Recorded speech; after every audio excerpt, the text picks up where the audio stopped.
ABD Dışişleri Bakanlığı, ABD Kongresi'ne yaptığı yazılı açıklamayla Solomon Adaları'nda elçilik açma kararına dair bilgi verdi. Solomon Adaları'nın ABD ile 2. Dünya Savaşı'ndaki geçmişlerine değer verdiği vurgulanan açıklamada, ancak Çin'in buradaki politikacılar ve iş insanlarıyla kredi ve borç ilişkisi kurduğuna ve ABD'nin bu bölgeyle bağlarının kopma tehlikesiyle karşı karşıya olduğuna işaret edildi.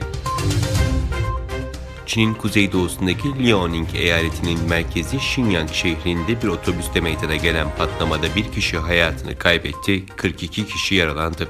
Görgü tanıkları kavşaktaki otobüsten büyük bir patlama sesi geldiğini, fakat patlamanın ardından otobüsün alev almadığını belirtti. Henüz sebebi bilinmeyen patlamayla ilgili soruşturma sürüyor.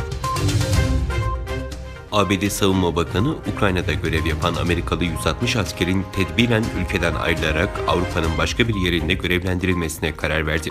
Öte yandan Rusya Dışişleri Bakanlığı'ndan yapılan açıklamaya göre Dışişleri Bakanı Lavrov, ABD Dışişleri Bakanı Blinken'la yaptığı telefon görüşmesinde ABD ve müttefiklerinin Ukrayna'ya karşı Rus saldırganlığı hakkında başlattığı kampanyanın kışkırtıcı hedefler izlediğini belirtti.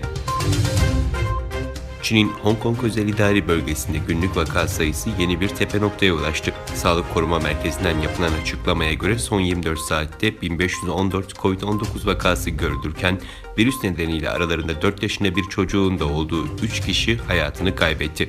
Öte yandan hastalık belirtisi göstermeyen 1500'den fazla öncül vaka olduğu bildirildi.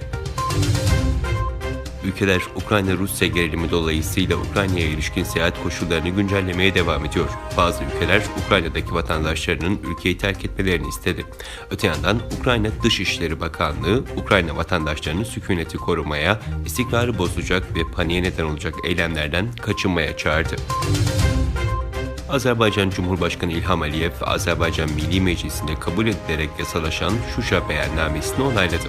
Erdoğan ve Aliyev'in 15 Haziran 2021'de Şuşa kentinde imzaladığı Şuşa beyannamesi, Türkiye ile Azerbaycan ilişkilerinin resmen müttefiklik düzeyine çıkarılmasını öngörüyor. 9 Şubat günü İrlanda Temsilciler Meclisi, Uygur Türkleri ile ilgili olarak Londra'da kurulan Bağımsız Uygur Mahkemesi'nin 9 Aralık 2021'de açıkladığı soykırım kararını aynen kabul edilmesini öngören bir karar taslağını kabul etti.